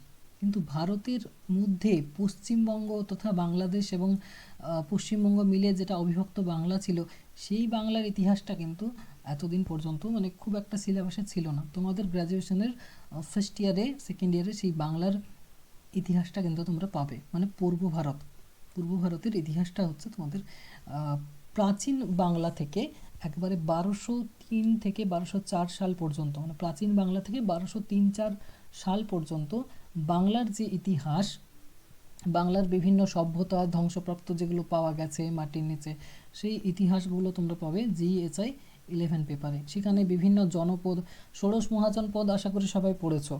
সেখানে কাশী, কৌশল, বৃজি, মল্ল, কলিঙ্গ, বঙ্গ, এগুলো বিভিন্ন জনপদ পড়েছো। কিন্তু আমাদের বাংলার যে ইয়েগুলো ছিল তোমার বিভিন্ন জনপদের মতো যে ভাগগুলো ছিল, সেইগুলো হয়তো খুব একটা জানা নেই। যে বঙ্গ, রাঢ়, সমতট, পুন্ড্রবর্ধন, কামরূপ, এই যে ছোট ছোট বা বড় জনপদ যেগুলো ছিল, গৌড় নাম শুনেছ আশা করি। তো সেগুলোই এখন বিভিন্ন জেলা পরিণত হয়ে গেছে। একটা জনপদকে নিয়ে তো 3-4টা জেলা নিয়ে একটা জনপদ আগে ছিল। সেখানে বর্ধমান, তোমার ইয়ের কিছু অংশ, তোমার পুরুলিয়ার কিছু অংশ, মেদিনীপুরের কিছু অংশ, এগুলো সব মিলে হয়তো রাঢ় অঞ্চল ছিল। গৌড় হয়তো মুর্শিদাবাদ, ওই দিক মালদা, ওই দিকটা গৌড় নাম ছিল। এইভাবে সেই জনপদগুলো এখন বিভিন্ন জেলাতে পরিণত হয়ে গেছে। তো সেইগুলোর ইতিহাস জানতে পারবে অনেক কিছু। মানে কি বলবো, মানে জানার ইচ্ছা যাদের আছে নিজের বাংলা সম্পর্কে, তাদের জন্য এই পেপারটা কিন্তু দারুণ। মানে বইগুলো খুব সুন্দরভাবে সাজানো আছে তোমাদের। জিএচআই 11 দেখো, পূর্ব ভারত মানে আমাদের বাংলার ইতিহাস, আদি বাংলার ঐতিহাসিক বিভাগগুলো, যে যে জনপদগুলো বললাম, জনসংখ্যা কাঠামো, গঙ্গারিডাই, দেখো একটা প্রাচীন বাংলা সভ্যতার নাম হচ্ছে গঙ্গারিডাই সভ্যতা। যেরকম তোমরা হরপ্পা, মহেঞ্জোদাড়োর নাম শুনেছো এতদিন। গুপ্ত শাসনের আগে বাংলা কীরকম ছিল, মানে বাংলাতে তো গুপ্ত শাসন ছিল। তো সেই সময় এখানে দেখো সমতট, বঙ্গ, গৌড়, গৌড়ের রাজা শশাঙ্ক, তাদের বিবরণ, পাল সাম্রাজ্য কিভাবে, গোপাল এসেছিল শশাঙ্কের মৃত্যুর পরে যখন মাৎসন্যায় হলো, সেভাবে কিভাবে পাল বংশকে প্রতিষ্ঠা করেছিল একটা অরাজকতার মধ্য দিয়ে গোপাল। তারপরে পাল রাজাদের পরে কে এলো না, তোমার সেন বংশ এলো। সেন বংশের রাজারা কিভাবে চালালো বাংলাকে। শেষ অধিপতি যে, তার নাম হচ্ছে লক্ষণ সেন। লক্ষণ সেনের পরে কিভাবে তুর্কি আক্রমণ হলো, সেইটুকু পর্যন্ত হচ্ছে তোমাদের জিএচআই 11 পেপারের বিষয়। তো এটা হিস্ট্রির বিষয় আছে। এর সঙ্গে তোমাদের একটা কম্পালসারি পেপার থাকবে, দুটো অনার্স পেপার, একটা পাশের মানে হিস্ট্রি পেপার, আর কম্পালসারি পেপার। কম্পালসারি পেপারটা বাংলায় হচ্ছে যাদের বাংলা আছে। আচ্ছা, কেউ ইংলিশ নিয়েছে কি কম্পালসারি পেপার এখানে? মানে এই ইজি 11 আর কারো আছে কি? ইজি 11 মানে বিজির জায়গায় ইজি নেই তো? আচ্ছা, ঠিক আছে। তো এই বিজি 11 যে পেপারটা আছে সেখানে কিন্তু মানে পুরো মিক্সড কন্টেন্ট আছে। এখানে কোনো একটা টপিক নিয়ে নয়। বাংলা ভাষা ও সাহিত্য, বাংলা ভাষা ও সাহিত্য বলতে তোমার সাহিত্যের ইতিহাস আছে, প্রাচীন যুগ, মধ্যযুগ, আধুনিক যুগ, 3টে যুগেরই সাহিত্যের ইতিহাস পাবে। এটা সংক্ষিপ্ত আলোচনা, খুব বড় নয়, কারণ বাংলা সাহিত্যের ইতিহাস কিন্তু অনেক বড় সিলেবাস। 3টে যুগ যদি একসঙ্গে দেওয়া হয়, এখানে সংক্ষেপে দেওয়া আছে। তার সঙ্গে কি হবে না, ভাষার ইতিহাসও পড়তে হবে। মানে তোমরা সিসিবিজি 1 আর 2 যেগুলো দেখলে অনার্স পেপার, সেগুলো টোটাল এখানে কিন্তু ছোট্ট করে দেওয়া আছে। ব্যাকরণও তার সঙ্গে রয়েছে, ধ্বনি, বাংলা লিপি, সন্ধি রয়েছে, বাক্য গঠন, বাক্য সংকোচন, সাধুচলিত ভাষা, এগুলো সব রয়েছে। তার সঙ্গে কিছু নির্বাচিত গল্প আছে, নির্বাচিত কবিতা আর নির্বাচিত প্রবন্ধ। কবিতা কী কী আছে? রবীন্দ্রনাথের ভারততীর্থ আছে, জীবনানন্দ দাশের আবার আসিব ফিরে কবিতাটা আছে। প্রবন্ধ আছে বঙ্কিমচন্দ্র চট্টোপাধ্যায়ের লাইব্রেরি আছে, সরি, বঙ্কিমচন্দ্রের পতঙ্গ প্রবন্ধ আছে কমলাকান্তের দফতর থেকে, আর রবীন্দ্রনাথের আছে লাইব্রেরি। তারপরে আছে তোমার স্বামী বিবেকানন্দের ভারতবর্ষের সংস্কৃতি প্রবন্ধটা আছে, সুভাষচন্দ্র বসুর তরুণের স্বপ্ন প্রবন্ধটা আছে। তাহলে প্রবন্ধ বঙ্কিমচন্দ্র, রবীন্দ্রনাথ, সুভাষচন্দ্র বসু আর স্বামী বিবেকানন্দ, এনাদের প্রবন্ধ আছে। গল্প একটা আছে, ছোট গল্প, যেটার নাম হচ্ছে বঙ্কুবাবুর বন্ধু, সত্যজিৎ রায়ের লেখা। তো এটা হচ্ছে তোমাদের বাংলা কম্পালসারি, একদম ছোট্ট সিলেবাস বলতে পারো। সাহিত্যের ইতিহাসটা দিয়েছে, ওটা বড় মনে হবে, কিন্তু সাহিত্যের ইতিহাসটা অনেক সংক্ষেপে আলোচনা আছে। পেজ নাম্বার দেখতে পাচ্ছ বইয়ে 9 থেকে 28-এর মধ্যে সাহিত্যের ইতিহাস শেষ করে দিয়েছে, 28টা পেজের মধ্যে। তো এটা হচ্ছে তোমার কম্পালসারি পেপার। তো আশা করি বুঝতে পারলে যে তোমার ফার্স্ট সেমিস্টারে কী কী থাকছে। দুটো অনার্স পেপার, একটা কম্পালসারি পেপার মানে বাংলা, আর একটা জি পেপার মানে হিস্ট্রি। এটা গেল ফার্স্ট সেমিস্টারের সিলেবাস। আচ্ছা, কারো বুঝতে অসুবিধা হয়েছে? হয়নি তো? স্যার একবার ইংলিশটা বলে দিন, জি পেপার। জিই ইংলিশ নিয়েছেন নাকি? হ্যাঁ স্যার। যা এই মুহূর্তে সিলেবাসটা আমার এখানে নেই, আপনাকে আমি পাঠিয়ে দেবো বা বলে দেবো পরে। হ্যাঁ, ঠিক আছে স্যার। জিইজিটা ইচ্ছাকৃতভাবে নিয়েছেন না অজান্তে নিয়েছেন? কারণ বাংলার স্টুডেন্টদেরকে তো ইংলিশ নিতে দেখি না সাধারণত।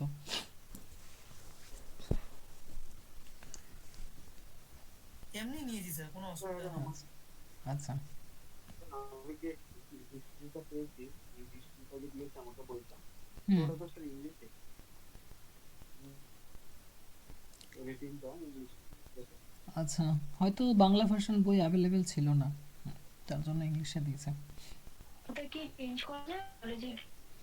হ্যাঁ, যদি বই চলে আসে ইউনিভার্সিটিতে মানে কলেজ স্টাডি সেন্টারে, তাহলে চেঞ্জ করে দেবে, ওটা খবর নিতে হবে। আমিও ইংলিশ ভার্সনই পেয়েছি, আমি যদি এই বইটা নিয়ে যাই হ্যাঁ, আমি চেঞ্জ করে গত বাংলা ভার্সনটা পাবো? গত বছর বাংলা ভার্সন কিন্তু ছিল না, ইংলিশ ভার্সনই ছিল। এবছর নতুন বই করছে, তো বাংলা ভার্সন আশা করি পেয়ে যাবে। বলে রাখবে স্টাডি সেন্টারে, যে এলে একটু জানাবেন। বা স্টাডি সেন্টারে তোমাদের একটা কাজ হবে, স্টাডি সেন্টার যেদিন যাবে না, কোঅর্ডিনেটর যিনি রয়েছেন মানে দায়িত্বে যিনি রয়েছেন, তার ফোন নাম্বারটা পারলে নেবে, তাহলে কী হবে, তোমাকে সময় নষ্ট হবে না, একটু ফোন করে যেতে পারবে। তো ফার্স্ট সেমিস্টার আশা করি বুঝতে পারলে। এবার সেকেন্ড সেমিস্টারের সিলেবাসটা দেখে নাও একটু। সেকেন্ড সেমিস্টার শুরু হচ্ছে তোমার অনার্স পেপার 3 দিয়ে, কারণ ওখানে 1, 2 ছিল, সিসিবিজি 1, সিসিবিজি 2। এবার সেকেন্ড সেমিস্টারে আসবে সিসিবিজি 3, সিসিবিজি 4। একটা জিনিস খেয়াল করে দেখো, আমি বলছি যে বিডিপি কোর্স বলছিলাম না, এর আগে যে কোর্সটা ছিল সেটা ছিল বিডিপি কোর্স, মানে গ্র্যাজুয়েশনটা অ্যানুয়াল সিস্টেমে। তোমাদের হয়ে গেছে ইউজি কোর্স, একই ব্যাপার। বিডিপি মানে হচ্ছে ব্যাচেলার ডিগ্রি প্রোগ্রাম, আর ইউজি মানে হচ্ছে আন্ডার গ্র্যাজুয়েশন, দুটোই গ্র্যাজুয়েশনই। ওটা অ্যানুয়াল সিস্টেমে তোমাদের সিবিসিএস প্যাটার্ন। তো ওখানে কী ছিল, ওখানে বাংলা সাহিত্যের ইতিহাস না একটাই বই ছিল, ইবিজি 1 বলা হতো ওটাকে। ওটাতে প্রাচীন যুগ, মধ্যযুগ, আধুনিক যুগ, 3টে যুগ একসঙ্গে ছিল। তো তোমরা কি দেখলে, তোমাদের সিসিবিজি যে 1 পেপারটা রয়েছে সেখানে প্রাচীন যুগ আর মধ্যযুগ আছে, আধুনিক যুগটা নেই। সেই আধুনিক যুগটা তোমরা পাবে সেকেন্ড সেমিস্টারে, মানে ওই বইটার অর্ধেক অংশটা তোমরা পাচ্ছ সিসিবিজি 3 পেপারে, সেটার নাম হচ্ছে আধুনিক বাংলা সাহিত্যের ইতিহাস। এখানে কিন্তু শুধুমাত্র ঊনবিংশ শতাব্দী আছে, বিংশ শতাব্দী কিন্তু বা একবিংশ শতাব্দী নেই, শুধুমাত্র ঊনবিংশ শতাব্দী আছে। মানে ঊনবিংশ শতাব্দী বলতে 1800 সাল থেকে 1899, ঠিক আছে, 1800 সাল থেকে 1899, এই সময়কালটা শুধুমাত্র যারা কবি সাহিত্যিক রয়েছেন, নাট্যকার রয়েছেন, প্রাবন্ধিক রয়েছেন, তাদের সব কৃতিত্ব বা আলোচনা। তো সিসিবিজি 3 পেপারটা শুরুই হচ্ছে ঊনবিংশ শতাব্দী দিয়ে, 1800 সাল দিয়ে, যেখানে কাব্য সাহিত্যের থেকে গদ্য সাহিত্য মানে উদ্ভব যেখানে হচ্ছে, মানে 1800 সাল মানে সেখানেই শ্রীরামপুর মিশন আসছে। আমাদের হুগলি জেলায় যে ছাপাখানাটা হয়েছিল শ্রীরামপুর মিশন, যেখানে প্রথম খ্রিস্ট ধর্মের যারা মানুষ ছিলেন তারা বাইরে থেকে এসে, বিদেশ থেকে এসে আমাদের দেশে প্রথমত বাইবেলকে অনুবাদ করেছিলেন, যাতে এই যে ভারতবর্ষের মানুষ কি হয় না খ্রিস্টান ধর্মে দীক্ষিত হয়। তার জন্য তারা প্রথমত বাংলাকে টার্গেট করেছিলেন, হুগলিতে শ্রীরামপুর মিশন করেছেন এবং সেখানে কি করলেন না সেই ছাপাখানা করলেন শ্রীরামপুর মিশন, আর সেখানে বাইবেলকে ধর্মপুস্তক নামে অনুবাদ করেন। সেখান থেকে বাংলা গদ্যচর্চার সূত্রপাত।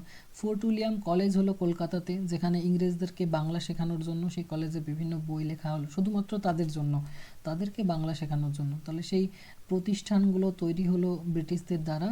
তারপরে সেখান থেকে অনুপ্রাণিত হয়ে রাজা রামমোহন রায়, আমাদের বাংলার মানে বিদ্যাসাগর, এনারা কিন্তু গদ্য সাহিত্য লিখতে শুরু করলেন। তারপরে আরও অনেকে রয়েছেন, অক্ষয় কুমার দত্ত, ভূদেব মুখোপাধ্যায়, প্যারীচাঁদ মিত্র, কালীপ্রসন্ন সিংহ, বঙ্কিমচন্দ্র চট্টোপাধ্যায়। তার সময় থেকে কি হচ্ছে না উপন্যাস চলে আসছে, কথা সাহিত্য চলে আসছে। প্রথম যে যুগটা ছিল গদ্যের সেটা প্রবন্ধ সাহিত্যে ছিল, তারপরে চলে এলো কথা সাহিত্য। তো এইভাবে বিকাশ ঘটছে বাংলা গদ্য সাহিত্যের। তারপরে কাব্য সাহিত্য আছে, কাব্য সাহিত্যের প্রেক্ষাপটটাও সেই হচ্ছে ঊনবিংশ শতাব্দীর শুরু থেকে, 1800 সালের শুরু থেকেই হচ্ছে, কারণ গদ্য সাহিত্যের পরে কিন্তু কাব্য সাহিত্যে আমরা নাম পাচ্ছি। ঈশ্বর গুপ্ত, রঙ্গলাল বন্দ্যোপাধ্যায়ের আখ্যান কাব্য লিখছেন, তারপরে আসছে মধুসূদন দত্ত, তারপর বিহারীলাল চক্রবর্তী, হেমচন্দ্র, নবীনচন্দ্র, এনারা, রবীন্দ্রনাথ ঠাকুর সব কিছুতেই আছেন। তারপরে নাটকের কথা বললে নাটকের উদ্ভব থেকে শুরু করতে হবে। নাটকের উদ্ভব সেই আমাদের বাঙালিরা যখন যাত্রাপালা নিয়ে মত্ত আছে তখন সেই কিভাবে ব্রিটিশরা রঙ্গমঞ্চ প্রস্তুত করেছিল, থিয়েটারের যুগ কিভাবে এসেছিল, সেখান থেকে বাঙালিরা কিভাবে অনুপ্রাণিত হলেন, মাইকেল মধুসূদন দত্ত কিভাবে নাটক লিখলেন প্রথম, সেই জিনিসগুলো আস্তে আস্তে জানতে পারবো এখানে। তারপরে মধুসূদনকে অনুসরণ করে দীনবন্ধু মিত্র এলেন, পরবর্তী অমৃতলাল বসু, গিরিশচন্দ্র ঘোষ বা রবীন্দ্রনাথ ঠাকুর এসেছেন। তো নাটকের পরে উপন্যাস মানে কথা সাহিত্য আসছে, উপন্যাস এবং ছোট গল্প। উপন্যাস আর ছোট গল্প ঊনবিংশ শতাব্দীতে যারা আছেন তাদের প্রথমে আলোচনা হবে ভবানীচরণ বন্দ্যোপাধ্যায়, প্যারীচাঁদ মিত্র, কালীপ্রসন্ন সিংহ।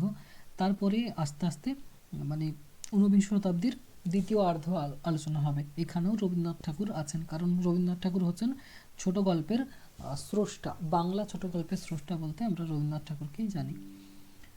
এখানে শেষ যে অংশটা হচ্ছে সিসিবিজি 3 পেপারের, সেটা হচ্ছে বাংলা সাময়িক পত্র। মানে ঊনবিংশ শতাব্দীর শুরু থেকেই ব্রিটিশরা কি করেছিলেন, বেশ কিছু সংবাদপত্র প্রকাশ করছিলেন, আর সেখানে সেটা দিয়ে অনুপ্রাণিত হয়ে বাংলা সংবাদপত্র এসেছে, বা বাঙালিরা নিজেদের ছাপাখানা তৈরি করেছেন। যেটা প্রথম হচ্ছে যেটার নাম হচ্ছে বেঙ্গল গেজেটি। তো সেখান থেকে বাংলা পত্রিকাও পরবর্তীতে এলো। প্রথম দিকে যে ব্রিটিশদের পত্রিকাগুলো ছিল সেগুলোর নাম ছিল তোমার দিগদর্শন, সমাচার দর্পণ। তারপরে এসেছে আমাদের বাঙালিদের যেগুলো সংবাদ প্রভাকর, ঈশ্বর গুপ্তের তত্ত্ববোধিনী, বিবিধাত্মা সংগ্রহ মাসিক পত্রিকা, সোমপ্রকাশ, বঙ্গদর্শন, বঙ্কিমচন্দ্র চট্টোপাধ্যায়ের বঙ্গদর্শন, রবীন্দ্রনাথের ভারতী পত্রিকা। তো এইগুলো সাময়িক পত্রিকাগুলো পড়তে হবে। তো এটা গেল সিসিবিজি 3 পেপার। মানে এটার বিষয় হচ্ছে বাংলা সাহিত্যের ইতিহাসের ঊনবিংশ শতাব্দী, 1800 থেকে একবারে 1899 সাল পর্যন্ত। সিসিবিজি 4 পেপার মানে বাংলা অনার্সের যেটা চতুর্থ পত্র সেকেন্ড সেমিস্টারে, সেই পেপারের বিষয় কি হচ্ছে না ভাষা বিজ্ঞান ও বাংলা ভাষা। তোমরা সিসিবিজি 1-এ দেখলে বাংলা সাহিত্যের ইতিহাস ছিল ফার্স্ট সেমিস্টারে, প্রাচীন যুগ, মধ্যযুগ, আর তার বাকি অংশটা আধুনিক যুগটা পেলে তোমরা সিসিবিজি 3 পেপারে মানে সেকেন্ড সেমিস্টারে। সেরকম সিসিবিজি 2 পেপার ছিল তোমাদের ফার্স্ট সেমিস্টারে, যেটা ভাষার ইতিহাস ছিল সিসিবিজি 2, আর সেটারই পরের পার্টটা তোমরা পাবে সিসিবিজি 4-এ। মানে এরকমই তোমাদের পেপারগুলো, সিসিবিজি 1-এর সঙ্গে মিল পাবে সিসিবিজি 3-এর, সিসিবিজি 2-এর সঙ্গে মিল পাবে সিসিবিজি 4-এর। মানে অর্ধেক অর্ধেক করে দেওয়া হয়েছে। ভাষার ইতিহাস থেকে অর্ধেকটা ফার্স্ট সেমিস্টার, অর্ধেকটা সেকেন্ড সেমিস্টারে, সাহিত্যের ইতিহাস থেকে অর্ধেকটা ফার্স্ট সেমিস্টারে, অর্ধেকটা সেকেন্ড সেমিস্টারে। তো ওই যে সিসিবিজি 2 পেয়েছিলে ওখানে ভাষা ইতিহাস, এখানে ভাষা নিয়ে সিসিবিজি 4 পেপার আছে সেকেন্ড সেমিস্টারে, ভাষা বিজ্ঞান ও বাংলা ভাষা। এখানেও সেই ভাষা নিয়ে আলোচনা হবে, বাংলা ভাষা কিভাবে এসেছে, বাংলা লিপি কিভাবে উদ্ভব হলো, বাংলা ভাষাটা কোন কোন ভাষা বংশের অন্তর্গত, কোন কোন ভাষা বংশের মধ্য দিয়ে বিবর্তনটা কিভাবে এসেছে। তারপরে শব্দার্থ তত্ত্ব, ধ্বনি তত্ত্ব, এগুলো নিয়ে আলোচনা আছে। ধ্বনি পরিবর্তন, শব্দার্থ পরিবর্তন, সেগুলোর ধারা, কারণ, এগুলো আলোচনা হবে। তারপর কিছু ব্যাকরণ রয়েছে যেগুলো লিঙ্গ, বচন, পুরুষ, এগুলো আগেই পড়েছো। কারক, কারক বিভক্তি, বাংলা বানান, শুদ্ধিকরণ, এগুলো সব কিছুই আছে। যেটা ফোর্থ মডিউল হচ্ছে সিসিবিজি 4-এর, সেটাতে একটু আলাদা টপিক আছে, সেটা হচ্ছে সম্পাদনা এবং প্রতিবেদন রচনা। প্রতিবেদন রচনা আশা করি সবাই জানো। সম্পাদনা হচ্ছে তোমার পত্রিকা সম্পাদনা বা কোনো একটা পুস্তক সম্পাদনা। সম্পাদনা তো দুই ধরনের হয়, একটা পত্রিকা সম্পাদনা মানে হয় সাময়িক পত্রিকা কিংবা যে দৈনন্দিন পত্রিকাগুলো, এডিটরের কাজ যিনি করেন। আরেকটা সম্পাদনা হচ্ছে কোনো একটা বইকে সম্পাদনা করা। তো সেই দুই ধরনের সম্পাদনা এখানে পড়তে হবে। আর তার সঙ্গে প্রতিবেদন রচনা আর সাংবাদিকতা মানে রিপোর্টিং বা রিপোর্টারের যে কাজগুলো, সেগুলো এখানে পড়তে হচ্ছে। তাহলে সিসিবিজি 4 যে পেপারটা, সেটা হচ্ছে ভাষা বিজ্ঞান ও বাংলা ভাষা নিয়ে। তাহলে এই দুটো গেল তোমাদের সেকেন্ড সেমিস্টারের অনার্স পেপার। এবার সেকেন্ড সেমিস্টারে পাশের পেপারও থাকবে অনার্স পেপারের মতো, যেরকম ওখানে জিএইচআই 11 ছিল ফার্স্ট সেমিস্টারে, তো সেকেন্ড সেমিস্টারে আর কোড যেগুলো তোমার পাশের পেপার বা কম্পালসারি পেপার কোড, সেগুলো হচ্ছে 21। ওখানে ফার্স্ট সেমিস্টারে ছিল 11 কোড, এখানে কোড হবে 21। জিইএইচআই 21। ইতিহাস যদি পাশে আছে তাহলে তোমার জিই মানে জেনারিক ইলেকটিভ, এইচআই মানে হিস্ট্রি, 21 হচ্ছে সেকেন্ড সেমিস্টারের কোড। এটা যদি ইংলিশ থাকে তোমার পাশে তাহলে জিই ইজি 21। যদি তোমার পল সায়েন্স হয় তাহলে জিই পিএস 21 কোডটা হচ্ছে সেকেন্ড সেমিস্টারে। তো এবারে সেকেন্ড সেমিস্টারে হিস্ট্রিটি কী রকম? ফার্স্ট সেমিস্টারের হিস্ট্রিটা আমি কি বললাম যে ফার্স্ট সেমিস্টারের হিস্ট্রিটা তোমাদের বাংলার ইতিহাস আছে। বাংলার ইতিহাস কোথা থেকে? প্রাচীন যুগ থেকে 1203-4 সাল পর্যন্ত। 1203-4 সাল পর্যন্ত বাংলাতে কী কী ঘটেছিল, কোন কোন জনপদ ছিল, কোন কোন রাজার আমল ছিল। পাল যুগ, সেন যুগ দিয়ে শেষ হচ্ছে বললাম, কারণ সেই সেন যুগের পরেই আমাদের বাংলাতে তুর্কি আক্রমণ হয়েছিল। তুর্কি আক্রমণ, তুর্কি শাসন প্রতিষ্ঠা হয়েছিল। ফলে বাঙালি যারা রাজা ছিলেন মানে শৈব ছিলেন বা ব্রাহ্মণ ছিলেন বা তোমার বৌদ্ধ ধর্মের ছিলেন, সেগুলো কিন্তু সবাই সরে গেল এবং সেখানে আধিপত্য হলো ইসলামীয় শাসন, তুর্কি। ঠিক আছে, তুর্কি শাসন দিয়ে তোমাদের শুরু হচ্ছে জিএসআই 21টা, মানে ওখানে 1203-4-এ শেষ হয়েছে আগের সেমিস্টারের ইতিহাসটা, ওই 1203-4 থেকে এখানে শুরু হচ্ছে কতদূর পর্যন্ত? একবারে পলাশের যুদ্ধ পর্যন্ত, মানে 1757 পর্যন্ত। 1203-4 থেকে 1757 পর্যন্ত হচ্ছে তোমাদের জিএসআই 21-এর সিলেবাস। তো এখানে তাহলে কি হবে না, এবার সেই সেন যুগের পতন, লক্ষণ সেনকে পরাজিত করলো কে? ইখতিয়ার উদ্দিন বিন বখতিয়ার খলজি, এবং তুর্কি শাসন হলো। তুর্কি শাসনের পরে কারা আসছে না, তোমার ইলিয়াস শাহী শাসন আসছে। ইলিয়াস শাহী বংশের পরে আসছে হুসেন শাহী বংশ। হুসেন শাহী বংশের আমলেই তো চৈতন্যদেবের আবির্ভাব হয়েছিল রাজা হুসেন শাহের সময় নবদ্বীপে। তো এগুলো সব বাংলার শাসনগুলো আমরা জানতে পারবো। আমরা তো এতদিন কি বললাম যে ভারতের ইতিহাস পড়েছো, মুঘল শাসন, সুলতানি আমল, সেগুলো পড়েছো। এবার বাংলাতে সেই সময়ে কাদের রাজত্ব চলছিল? বাংলাতে ইলিয়াস শাহী শাসন চলছিল, হুসেন শাহী শাসন চলছিল, আফগান শাসন চলছিল, সেইগুলো জানা যাবে এখানে। তারপরে বিহার ও বাংলায় মুঘলদের শাসন কিভাবে প্রতিষ্ঠিত হয়েছিল, জাহাঙ্গীর শাহজাহান দিল্লি থেকে কিভাবে কন্ট্রোল করছিলেন বাংলাকে, ঔরঙ্গজেবের আন্ডারে কিভাবে বাংলা ছিল এক সময়। ঠিক আছে, আর আঞ্চলিক শক্তিগুলো যেগুলো ছিল মানে শুধুমাত্র কি তাদেরই শাসন ছিল? আরও তো আমাদের বাংলারও বেশ কিছু রাজা ছিল যারা বিতাড়িত করতে চেয়েছিল, তাদেরও জানতে পারবো। যেমন সিরাজদৌল্লা, সিরাজদৌল্লা শেষ স্বাধীন নবাব, কারণ তাকে তো ষড়যন্ত্র করে সরানো হয়েছিল এবং ব্রিটিশরা এসে আমাদের আধিপত্য বিস্তার করেছে কিসের মাধ্যমে? না সেই পলাশির যুদ্ধ, পলাশির প্রান্তরে যে যুদ্ধ হচ্ছিল 1757 সালে, এবং এরপরে ইংরেজদের হাতে চলে গেছিলো আমাদের বাংলা তথা গোটা ভারতবর্ষই। তো এই যে 1203-4 সাল থেকে শুরু হচ্ছে ইতিহাসটা বাংলার, শেষ হচ্ছে গিয়ে 1757। মানে এর মাঝে কি কি আছে? তুর্কি শাসন, ইসলামীয় শাসন মানে ইলিয়াস শাহী, হুসেন শাহী, তারপর মুঘলদের শাসন, সব শাসনগুলো হচ্ছে জিএসআই 21 পেপারে। তো এটা গেল তোমার অনার্স পেপার দুটো বললাম, সিসিবিজি 3, সিসিবিজি 4 আর জিএসআই 21। এটা ফোর্থ তোমাদের সেকেন্ড সেমিস্টারের 3টে পেপার।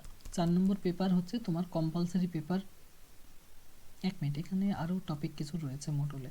হ্যাঁ, হিস্ট্রিতে শেষ দিকে কি থাকছে না, তোমার শাসনগুলো থাকার সাথে সাথে আরও থাকছে সেই সময়ের যে কৃষি উন্নয়ন, কৃষি কাঠামো বা অর্থনীতি কী রকম ছিল তাদের শাসনে, সেইগুলো সেই সময়ে সুফিবাদ বা তোমার যে বাংলাতে যে রেনেসাঁস দেখা দিয়েছিল ভক্তি ধর্ম, বা নবদ্বীপে চৈতন্যদেবের আবির্ভাব হয়েছিল কিভাবে, শুধু চৈতন্যদেব নয়, যারা সেই সময় সেই ভক্তি মার্গকে প্রাধান্য দিয়েছিলেন, জগন্নাথ ধর্মকে প্রাধান্য দিয়েছিলেন, তাদের কিভাবে আধিপত্য হয়েছিল, সুফিবাদী সাধক যেমন তোমার কবির থেকে শুরু করে আরও বেশ কিছু জন আছেন, তাদের নাম এখানে আসবে। মানে এক তো শাসন চলছে, তার সঙ্গে সঙ্গে এই যে সাধক যারা রয়েছেন তারা সেই সাম্প্রদায়িকতার ঊর্ধ্বে মানুষের মধ্যে সাম্যবাদ প্রচেষ্টা কীভাবে করেছিলেন সেইগুলো জানতে পারবে এখানে। এটা এই মডিউলটা আমি মিস করে গেছিলাম। যাই হোক, এরপরে তোমাদের 4 নম্বর যেটা পেপার হচ্ছে ফোর্থ সেমিস্টারে, সেকেন্ড সেমিস্টারে, সেটা হচ্ছে AEES 21 কোডগুলো কি বললাম, সেকেন্ড সেমিস্টারের কোড। AE মানে এবিলিটি এনহান্সমেন্ট, আর ES মানে হচ্ছে এনভায়রনমেন্টাল স্টাডিজ, মানে পরিবেশবিদ্যা হচ্ছে তোমাদের একটা কম্পালসারি পেপার। এই পেপারটা একদমই সহজ পেপার, কারণ উচ্চ মাধ্যমিকে কম্পালসারি পেপার যেরকম পরিবেশবিদ্যা ছিল, ওখানে যা সিলেবাস ছিল সেম সিলেবাস কিন্তু এখানে আছে, এখানে কিছুই আলাদা পাবে না, সব সেম। পরিবেশ সম্পর্কে মৌলিক ধারণা, প্রাকৃতিক সম্পদ, তারপর পরিবেশের যে ভাগগুলো রয়েছে, প্রাকৃতিক পরিবেশ, সামাজিক পরিবেশ, প্রাকৃতিক পরিবেশের অন্তর্গত উপাদানগুলো কি কি আছে, সামাজিক বা সাংস্কৃতিক পরিবেশের অন্তর্গত উপাদানগুলো কি আছে, বিভিন্ন যে দূষণ রয়েছে পরিবেশের দূষণগুলো, দূষণের নিয়ন্ত্রণগুলো বা দূষণের ফলাফলগুলো, পরিবেশের যে সমস্যাগুলো রয়েছে সেগুলোকে নিয়ন্ত্রণ করার জন্য যেসব নীতিগুলোকে গ্রহণ করা হয়েছে, আর বেশ কিছু পরিবেশের যে সমস্যা বা দুর্ঘটনা ঘটেছে, যেমন তোমার ভোপাল গ্যাস দুর্ঘটনা, সেই বিভিন্ন দুর্ঘটনা যেগুলো রয়েছে সেই দুর্ঘটনাগুলো, তারপরে বেশ কিছু আন্দোলন রয়েছে, যেমন সাইলেন্ট ভ্যালি আন্দোলন, চিপকো আন্দোলন, নর্মদা বাঁচাও আন্দোলন, সেই আন্দোলনগুলো সব পরিবেশবিদ্যাতে আলোচনার বিষয়। তো এটা আমার মনে হয় যে খুব একটা কঠিন টপিক নয়। তো তোমাদের সেকেন্ড সেমিস্টারেও 4টা পেপার, 2টো অনার্স পেপার, সিসিবিজি 3, সিসিবিজি 4, একটা পাশের পেপার GHI 21, একটা কম্পালসারি পেপার AEES 21। এটা কিন্তু সবার ক্ষেত্রে সেম থাকবে, এটা কিন্তু চেঞ্জ হবে না। কিন্তু ফার্স্ট সেমিস্টারের যে কম্পালসারি পেপার ওটা চেঞ্জ হবে, কারো ইংলিশ থাকবে, কারো বাংলা থাকবে। তো এটা গেল তোমাদের বাংলা অনার্সের টোটাল সিলেবাসটা আলোচনা করলাম। সিলেবাস কেন বলছি, কারণ পড়া শুরু করার আগে যদি সিলেবাসটা বা কনসেপ্টটা তোমার যদি ক্লিয়ার থাকে না, তাহলে পড়তেও সুবিধা হবে। আর সিলেবাস না জেনে যে কোনো বই একটা পড়তে শুরু করলে পড়ার প্রতি আমার মনে হয় আগ্রহটাও নষ্ট হবে। তো আমার কাছে যারা পড়ে তাদেরকেও আমি প্রথমে সিলেবাসটা দিয়েই শুরু করি, সিলেবাসটা আলোচনা করি, তারপরে তাদের মানে আগে এগিয়ে যেতে বলি। তো তোমাদের এই সিলেবাসটার PDF যদি কারো লাগে তো আমাকে বলবে, আমি PDFটা তোমাদের পাঠিয়ে দেবো। আর যারা ক্লাস কন্টিনিউ করবে তারা আমাকে মেসেজ করে দেবে। আমি একটু মিউট করে দাও না শিবশঙ্কর সামন্ত। যদি কেউ ক্লাস কন্টিনিউ করতে চাও তো আমাকে জানিয়ে দেবে। আমার পার্ট 1-এর ব্যাচ কিছুদিন পরেই শুরু হবে, আশা করি 1-1.5 সপ্তাহ পর শুরু হবে। তো সেটাতে জয়েন করতে চাইলে জানাবে। ক্লাসে যারা থাকে তাদেরকে আমি নোট, সাজেশন সব কিছুই দিয়ে দিই। আর ক্লাস সপ্তাহে 2 দিন করাই, যে কোনো 2 দিন করে সন্ধ্যে থেকে গুগল মিটে এরকম ক্লাস করাই। কারো যদি পিডিএফটা লাগে তো আমাকে মেসেজ করে দেবে, সিলেবাসের পিডিএফটা বা ওই ইউনিভার্সিটি সংক্রান্ত প্রথমেই যে আলোচনাগুলো করলাম তোমাদের, এই যে শুরু থেকে ইউনিভার্সিটি নিয়ে রিলেটেড বা তোমাদের সিলেবাস রিলেটেড, মার্কস ডিভিয়েশন, সবগুলোই কিন্তু পিডিএফগুলো চাইলে আমাকে বলবে, আমি পাঠিয়ে দেবো। এরপরে বলো যে কারো যদি কোনো অসুবিধা আছে, ইউনিভার্সিটি রিলেটেড ইনফরমেশন হোক, সিলেবাস রিলেটেড হোক বা মার্কস ডিভিশন হোক, কোনো কিছু জানার থাকলে এবার জানাতে পারো, বলো কেউ।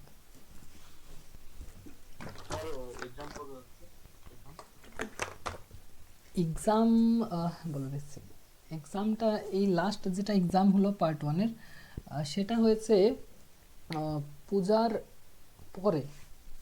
তো ধরে নাও তোমাদের ফর্ম ফিল আপটা ওই অক্টোবর করে ওরকম টাইমে ফর্ম ফিল আপ হয়, নভেম্বর ডিসেম্বর এরকমও এক্সাম লেট হলে হয়ে যায়। তো এক্সামটা ধরে রাখো অক্টোবর নভেম্বর করে ধরে রাখো।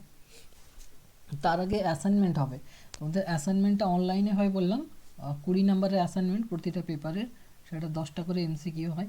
অ্যাসাইনমেন্টের আগে ফর্ম ফিল আপ হবে, মানে এক্সাম ফর্ম ফিল আপ হবে, তার প্রায় 1-1.5 মাস পরে তোমার অ্যাসাইনমেন্ট হবে, আর অ্যাসাইনমেন্ট কমপ্লিট হওয়ার 1-1.5 মাস পরে তোমার ফাইনাল পরীক্ষা হবে। ঠিক আছে, পরপর স্টেপ বাই স্টেপ হয়। যখন এক্সাম ফর্ম ফিল আপ হবে তখন তোমরা বুঝে যাবে যে আর 1 মাসের মধ্যে অ্যাসাইনমেন্ট হবে, আর যখনই অ্যাসাইনমেন্ট কমপ্লিট হবে তোমরা বুঝে যাবে যে আর 1 মাসের মধ্যে আমাদের ফাইনাল পরীক্ষা শুরু হবে। তো স্টেপ বাই স্টেপ সব কিছুই হয়। তো সেটা আশা করি বুঝতে পারো। তারপর আমার তো ইউটিউব চ্যানেল আছে, তারপর একটা গ্রুপও আছে, যে গ্রুপে ইনফরমেশনগুলো দিই, পারলে সেই গ্রুপে জয়েন করে নেবে। সেখানে ওই গ্রুপে জয়েন করতে টাকা লাগে না, ওই গ্রুপটা জেনারেল গ্রুপ, ওখানে সব ইউনিভার্সিটি রিলেটেড যা ইনফরমেশন আছে সেগুলো আমি দিয়ে দিই, কবে কি হবে না হবে সেগুলো সব খবর পেয়ে যাবে। স্যার, হ্যাঁ। বলছিলাম যে আমার এই বছর কি অ্যাসাইনমেন্ট করতে হবে? না, তুমি তো অ্যাসাইনমেন্ট সাবমিট করেছো না? হ্যাঁ, করেছি। পাস করে গেছো তো অ্যাসাইনমেন্টে? হ্যাঁ স্যার। তাহলে অ্যাসাইনমেন্ট দিতে হবে না, তোমার ফাইনাল পরীক্ষা শুধু দিতে হবে। হ্যাঁ, তোমাদের আরেকটা জিনিস বলার ছিল, যদি ফার্স্ট ইয়ারে কেউ অ্যাসাইনমেন্ট কমপ্লিট করো আর ফাইনাল পরীক্ষা না দাও, তাহলে তোমরা সেকেন্ড ইয়ারে ফার্স্ট ইয়ারটাকে তোমরা কভার করে নিতে পারো। মানে সেকেন্ড ইয়ারে গিয়ে কেউ যদি পরীক্ষা দিতে পারলো না ফাইনাল পরীক্ষাটা, তো তাদেরকে আর অ্যাসাইনমেন্টটা দিতে হবে না, অ্যাসাইনমেন্ট যদি ফার্স্ট ইয়ারে দিয়েছে। আরেকটা গুরুত্বপূর্ণ জিনিস, তোমরা যদি অ্যাসাইনমেন্ট যদি না দাও, অনলাইন যে অ্যাসাইনমেন্টটা হবে, তাহলে ফাইনাল পরীক্ষাতেও বসতে পাবে না। এটা কিন্তু সবাই খেয়াল রাখবে। তোমাদের 8টা পেপারের অ্যাসাইনমেন্ট ফার্স্ট ইয়ারে, যে পেপারটার অ্যাসাইনমেন্ট দেবে না সেই পেপারে পরীক্ষাও দিতে পাবে না। তো তাহলে তোমাদেরকে অ্যাসাইনমেন্ট সবাইকে ক্লিয়ার করতে হবে, তবে ফাইনাল পরীক্ষা দিতে পাবে। কেউ কোনো অ্যাবসেন্ট করবে না কিন্তু অ্যাসাইনমেন্ট। স্যার, হুম। বলছিলাম কি, যদি আমি এবছর অ্যাসাইনমেন্টটা কমপ্লিট করে দিই প্লাস আগের বছর একসঙ্গে দুটো এক্সাম দিই, ফার্স্ট ইয়ার সেকেন্ড ইয়ারে, ওরকম কি কোনো অপশন আছে? হ্যাঁ হ্যাঁ, অবশ্যই। ফার্স্ট ইয়ার সেকেন্ড ইয়ার কেন, 3টে বছরও একসাথে দেওয়া যায়, অসুবিধা নেই। তবে ফার্স্ট ইয়ারে অ্যাসাইনমেন্টে ক্লিয়ার করে রেখে দিতে পারো, সেকেন্ড ইয়ারে অ্যাসাইনমেন্টটা দিতে হবে না ফার্স্ট ইয়ারের জন্য, শুধু পরীক্ষাটা দিতে হবে। ঠিক আছে, আর যদি বলো যে অ্যাসাইনমেন্টটাও দেবো না, তাহলেও অসুবিধা নেই, দিতে পারো পরের বছর ফার্স্ট ইয়ারের অ্যাসাইনমেন্ট, ফার্স্ট ইয়ারের পরীক্ষা প্লাস সেকেন্ড ইয়ারের পরীক্ষা।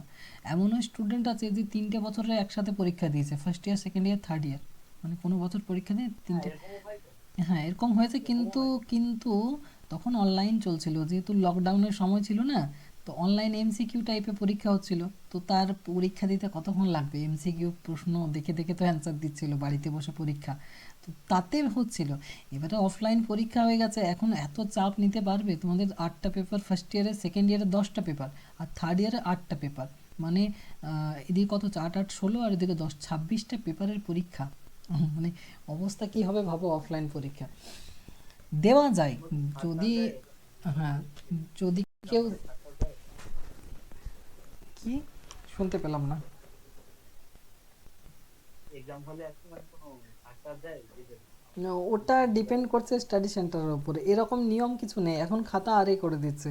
এ তো যা অভিজ্ঞতা দেখলাম আমার স্টুডেন্টদের ফার্স্ট ইয়ার সেকেন্ড ইয়ারের, খাতা আরই করে দিচ্ছে, টুকলি টুকলি ধরা পড়লে খাতা কেড়ে নিচ্ছে। আবার কিছু স্টাডি সেন্টার আছে যেগুলো ভালো, তারা বলেও দেয় যে ঠিক আছে চেঁচামেচি করো না, লেখালেখি করো। তো এরকম নিজের ওটা অভিজ্ঞতা হবে, তোমার স্টাডি সেন্টার কেমন পড়বে, কোন কলেজে পড়বে, ওটা কলেজের ওপর ডিপেন্ড করছে। হ্যাঁ, তবে আগের থেকে অনেক স্ট্রিক্ট হয়ে গেছে। আমি কি বললাম যে ভ্যালু যখন দিচ্ছে তোমার মার্কশিটের, তখন ওরা স্ট্রিক্টও করেছে, কারণ তুমি যে মার্কশিটটা তুমি রেগুলারের সঙ্গে কম্পেয়ার করতে পারো।